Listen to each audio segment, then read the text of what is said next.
That's right, LSDers. The new thickness is in the house. The Hoka Skyward X.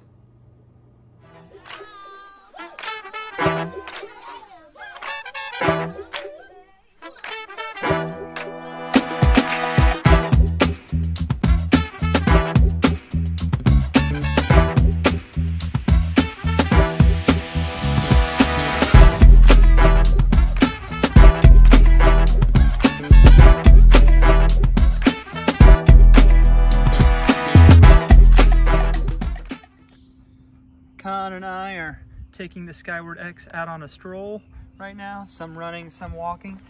So I'm just going to share my disclosure.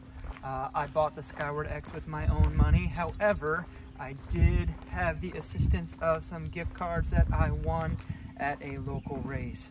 Were I to pay full price for this shoe, I don't know if I would be reviewing it right now, but no one sent the shoe to me. All thoughts are my own and subjective to my own needs and preferences as a runner. Right, Con? Okay, let's talk about some of the features of the Hoka Skyward X here. I'm not going to talk too much about the specs because I don't have the specs handy. And since Hoka does their sample sizing differently from every other brand, then I don't think we would be comparing apples to apples. So we'll start with the upper. It's a very substantial upper, very thick mesh. There aren't really that many overlays. There's this acrylic feeling logo here, but everything is pretty much held in place by the thickness of the mesh upper. The tongue is very padded. The laces go through the tongue in this little loop here. There's plenty of padding in order to avoid lace bite. The heel collar is very prominent. There is a plastic piece coming up on the outside of the heel counter, but there is this little elf shoe flare here to keep all the pressure off of the Achilles. Looking on the inside, we have a fully gusseted tongue. You can see it right there. Those little red straps on either side, that's a fully gusseted tongue. The laces are flat laces and they look very ordinary.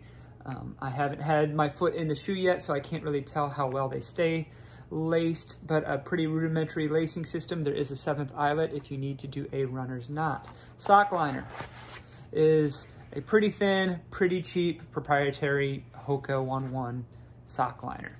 Inside that is a perforated footbed. Other than that, it looks like a regular Superblast sewn, where the upper is sewn directly into the midsole. Now, the parts we can't see, the midsole. The top layer of the midsole is Hoka's PIBA foam on top of this carbon H plate here. Underneath that is a supercritical EVA similar to what they use in the Mach 6. And it is a beefy midsole. If we look at from the bottom, we can see how thick the supercritical EVA layer is, and then you can see the bottom of the PIBA layer there, as well as some of the crossbars of the carbon H plate there. Strategically placed rubber on the outsole, but it's on most of the outsole, so I don't know if you'd call it strategically placed or just, you know, a good amount of rubber. We're not saving any weight on the Hoka Skyward X, which is why I'm not even going to worry about reading off the weight. We know it's a heavy shoe. It's not going to be telling a lightweight story. There seems to be some structure on the toe bumper here to keep pressure from the top of the toes.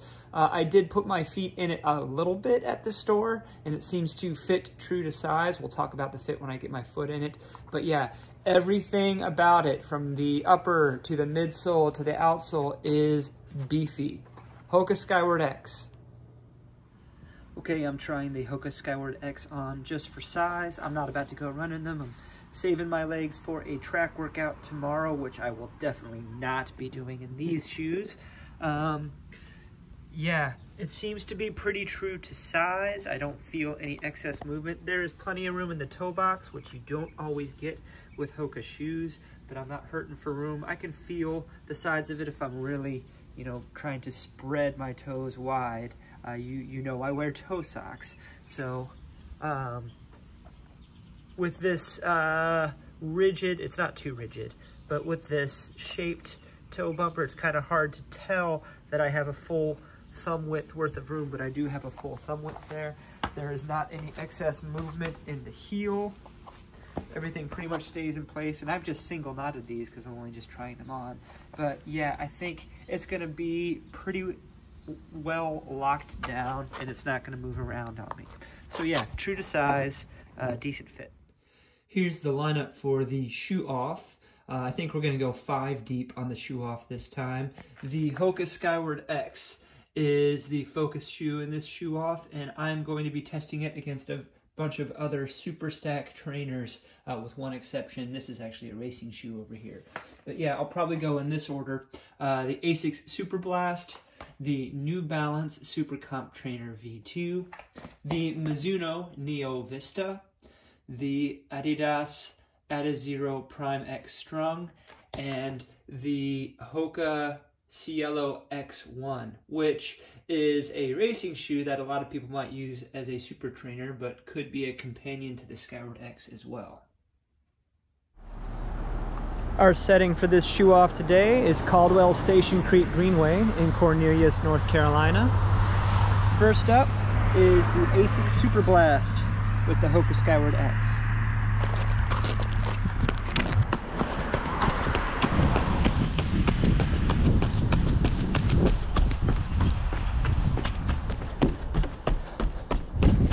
So at the time of this shoe off, I've put about 30 miles on the Skyward X, and my initial impression was it did not feel as pillowy or as bouncy as something with that kind of stack height and composition should.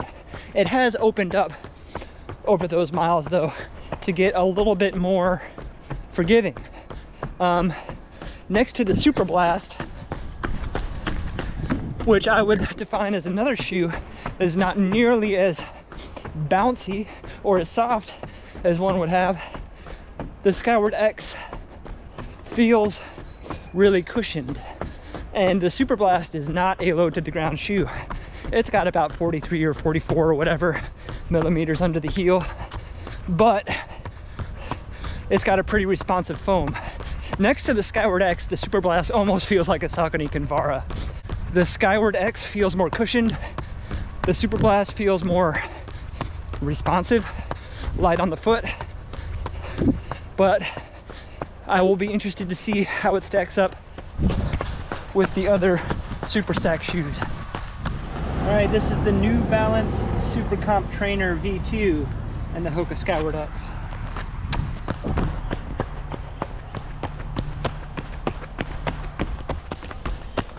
All right, so when comparing these two shoes, everything will be in the context of super stack trainers. So when I say that the SC Trainer V2 feels lower to the ground, don't mistake that for a low to the ground, but certainly lower than the Skyward X. 11 millimeters lower to be specific. Still a high stack shoe, but compared to the Skyward X, the SC Trainer V2, maybe it's the slope of the offset or the carbon fiber plate. It feels like it wants to throw me forward and is a bit more performance based, but do not mistake that as preference. I still think over the long run, the Skyward X might be a more comfortable ride if you're keeping it at a base pace. Also, about 100 meters in to this AB comparison, I had to stop and secure the SC Trainer V2, which I never really thought had any issues with the upper, but compared to the Skyward X, it did not have as good of a lockdown. It required a little bit more adjustment. So the Skyward X, while it's beefier, everything has more of a secure feeling. You're gonna pay for that with extra weight and extra price, but I guess I'll talk more about that in the shoe talk. This is the Mizuno Neo Vista and the Hoka Skyward X.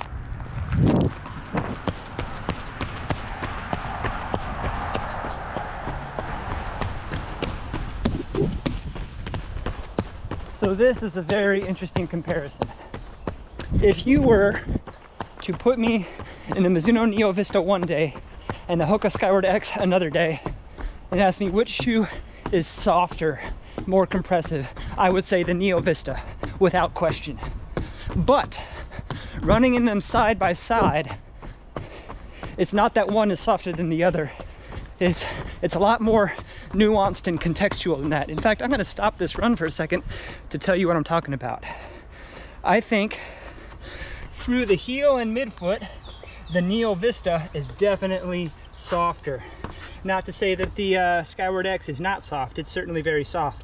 But once we get to the forefoot, what I'm feeling side by side is this big pad of cushion under the forefoot there, and I actually am aware of all of that underfoot. I won't say it's firm, but it's less soft there, whereas under the Skyward X, I've still got like 40 some odd, 45 millimeters of cushion under there. There might be a carbon H plate, but it's not fully comprehensive. I feel a lot more cushion there on the forefoot. And I mean, I think overall the Neo Vista feels like a softer experience, but not 100% through the gait cycle. I don't know how else to describe that. As far as the implications for use case, I don't know what that means yet. I have to do some thinking on that. That might be something for the shoe talk. All right, it's big, tall stack boy time. This is the Adidas Adizero Prime X Strung and the Hoka Skyward X.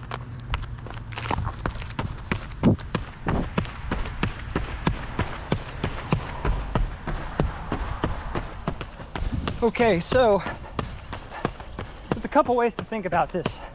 You could think of the Skyward X as the heavier, more stable version of the Prime X Strung, or you could think of the Prime X Strung as the bouncier but less stable version of the Skyward X. I think one of the main differences is I know people who would take the Prime X or Prime X Strung for a race like a marathon or a half marathon or maybe an ultra. I don't know that anyone would reach for the Skyward X in that situation. Both of these shoes kind of straddle a thin line between practicality and novelty. Although one of them, I believe, is more on the novelty side, and the other, I think, is more on the practical side. I'm sure you can infer which is which. Okay, last shoe of the day as the summer swelter sets in. This is the Hoka Cielo X1 with the Hoka Skyward X.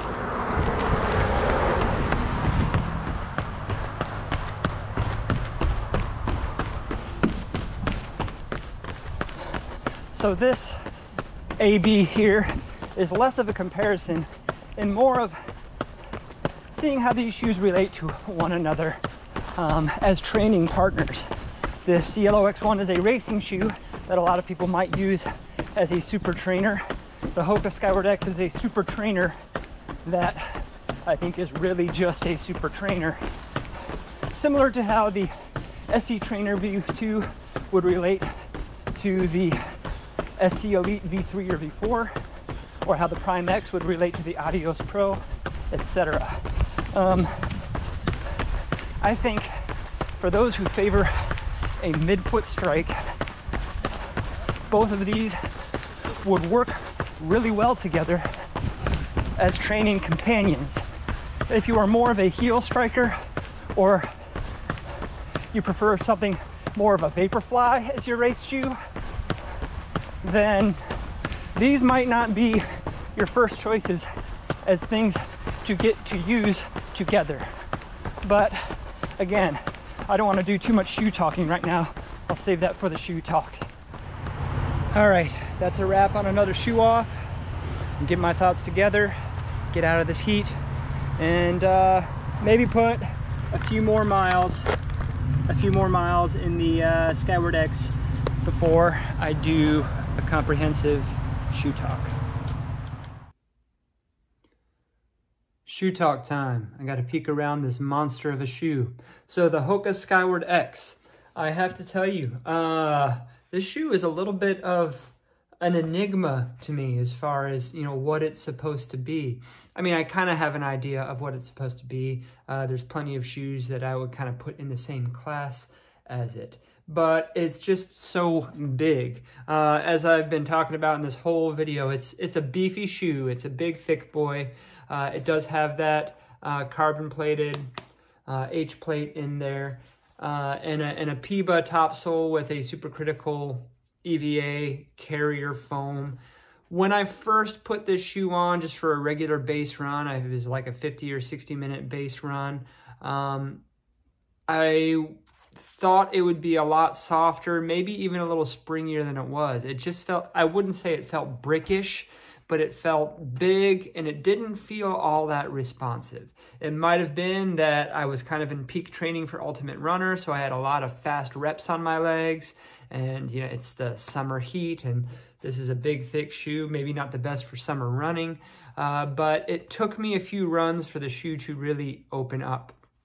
Oddly enough, it wasn't until I started running on some unpaved surfaces and then started comparing it with some other big, thick, plated super trainers that the shoe kind of really opened up, and I started thinking, oh, now I know what people are talking about. Started getting that that stable softness, or that soft stability, however you want to describe it, and was even able to pick it up for a few runs. I took it on a long run a few days ago that had some pickups where a friend was doing some mile repeats at half marathon pace. Her half marathon pace was, you know, in the low 7 minutes to high 6 minutes range, and I did that in this bad boy in the heat and humidity, and it seemed to respond fairly well. Now, I wouldn't take it out and use it as my speed day shoe, and I don't think I would reach for it if I were doing a long run that had a copious amount of marathon pace. But it did seem to feel a little bit better when I picked up the pace. So why is it such a big shoe with so much big cushion if it feels better when you pick up the pace? I know a lot of the people ask the same thing about this shoe, the Superblast. I think I just need to run more miles in it and it seems to open up more. It's certainly very stable, very durable. There's a little bit of chewing of the exposed midsole there, but if you look at the outsole, that outsole is not going anywhere. This is where I chew up my shoes all the time anyway. I mean, that's mostly cosmetic. You can see the creasing from the EVA portion of the midsole, and you can see the dust from me running through the cinder trails. But I think this shoe is going to be durable. It's going to be stable. If you roll your ankle in this, you're in trouble. But it's so wide and so thick that you would have to almost really try to roll your ankle in this shoe. And it's going to handle a lot of miles. I don't know if I would take it for a 20 miler, because after 2.5 hours, this would be a lot of shoe to carry around. In my size, I don't have the exact measurements. It's approaching 12 ounces. I don't know how many grams. The 10 ounces is 280 grams. So we're talking about like 330, 340 grams in my size for one shoe. But on regular base days, when you just want to keep it slow, sometimes that weight will help you keep it slow. Then there's also what my friend Derek calls the weighted bat effect, where you see baseball players swing a weighted bat before they come up to bat, and then when they shake the weights off the bat and they come up to the plate, the bat feels super light and they can just whip it around with a great bat speed. If I were wearing these for training and then decided to put on something like an Asics Metaspeed Edge Paris or Nike Vaporfly or whatever, a shoe that is nearly 5 ounces lighter than this per shoe, then I would feel like a Superman, or the Flash, I guess, you know, the comic book character, the Flash. It's a lot of investment for a shoe that's just going to be a daily training shoe. I know you do most of your miles in a daily training shoe, but you also look for a little bit of versatility in that.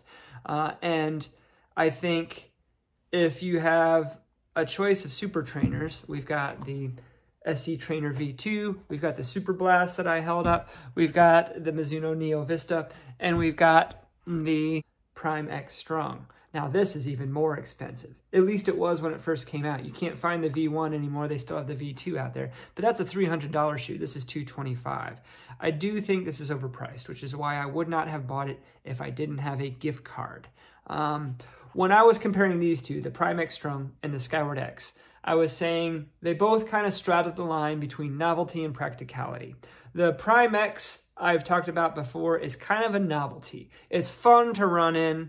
It's going to last a while. It's really bouncy, but I wouldn't use it as my daily trainer. It's also not very stable. This adds a lot of that fun. It's a little bit less fun because it's a little bit more stable, but that means it's a little bit more practical. So if you wanted something that was going to be able to just handle a lot of miles, that's great.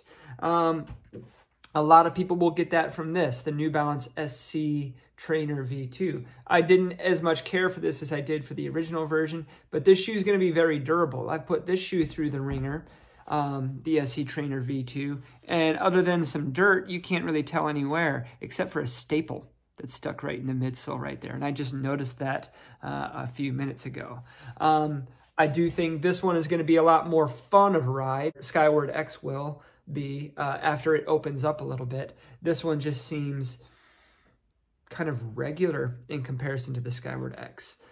I think if you want a long run shoe that you can pick up the mileage and do some pace in, then the Asics Superblast might be a better option. Even though this Superblast has nearly 300 miles on it, I think I would rather take a long run in the Superblast than I would in the Skyward X. Now, a base day, this would be fine because the Skyward X doesn't really do as well at slower base paces for me. Also, durability, with the bottom foam being the Fresh Foam Blast, that's a lot less durable foam than the Fresh Foam Turbo in the middle. So the bottom of this shoe is getting pretty chewed up.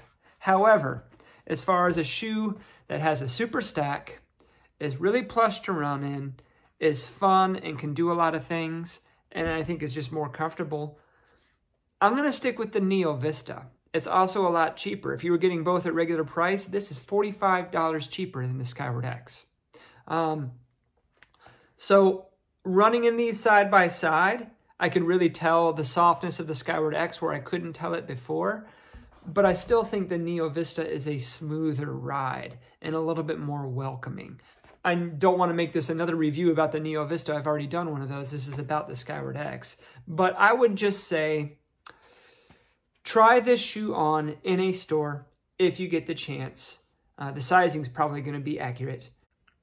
And see if you can spend a little time on the treadmill in that store if they have one. And just know that you're probably going to get a little bit more response after 30 or 40 miles in this shoe than you will right out of the box. Maybe it's just that I'm not a big guy. So I am about 5'7", that's about 170 centimeters. I weigh 137 pounds. It's just shy of 10 stone for all my UK people. And that's what, like 63 kilos. So I don't have a lot of force, a lot of weight to put into this shoe. But a lot of bigger runners might get a lot more rebound, a lot more benefit from this big, thick, burly trainer. So I don't know what my conclusion is on that. I'm still trying to figure this shoe out, but I'll feel comfortable putting more miles in it at least. If this was helpful, hit like. If not, let me know and I'll keep on running in it and do a follow-up review. But yeah, put that in the comments. So yeah, LSD, like, subscribe, share the video, ding the bell for notifications. See you guys on the next run.